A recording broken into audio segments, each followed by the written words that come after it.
माता पिता का एक गुण सर्वोत्तम होता है, धैर्य।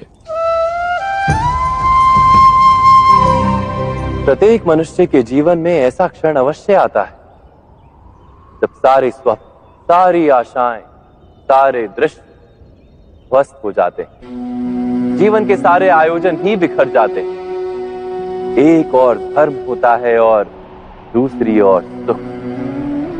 इसी को धर्म संकट कहते हैं। जब धर्म का वहन ही संकट हो और धर्म का त्याग ही सुख हो। विचार कीजिए, कभी किसी स्वजन के विरुद्ध सत्य बोलने का अवसर प्राप्त हो जाता है, कभी ठीक दरिद्रता के समय सरलता से चोरी करने का मार्ग प्राप्त हो जाता है, कभी किसी शक्तिशाली राजनेता या राजा के कर्मचारी का अधर्म प्रकट हो जाता है। सबके जीवन में ऐसी घटना बनती ही रहती है। अधिकतर लोग ऐसे किसी क्षण को धर्म संकट के रूप में जान ही नहीं पाते। हमें किसी प्रकार के संघर्ष का अनुभव ही नहीं होता। सहजता से सुख की ओर खींचे चले जाते हैं, जैसे मक्खी गुड़ की ओर खींची चली जाती। वास्तव में धर्म संकट का क्षण ईश्वर के निकट जाने का क्षण होता है।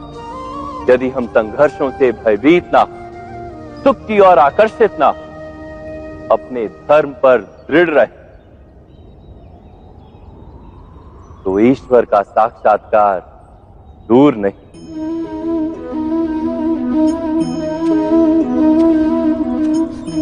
पवन से युद्ध करने वाला पत्ता यदि पेड़ से गिरता है तो भी आकाश की ओर उठता है।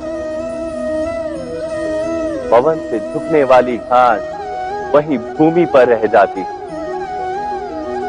अर्थात धर्म संकट से यदि हम संकट को ही टाल दें तो सुख तो मिलता है, जीवन बढ़ता है, किंतु क्या चरित्र नहीं टूटता? क्या आत्मा दरिद्र नहीं हो जाती? क्या ईश्वर से अंतर नहीं हो जाता? स्वयं विचार कीजिए।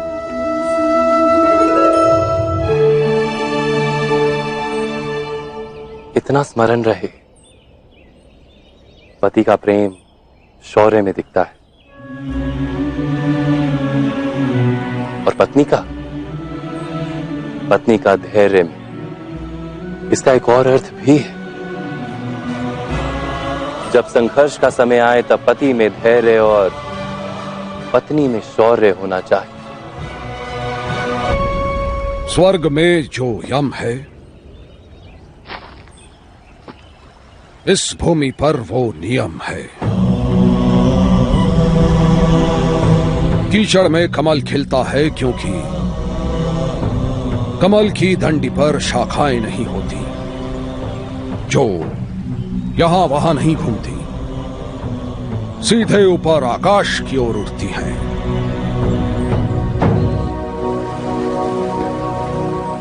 नियम का यही अर्थ है।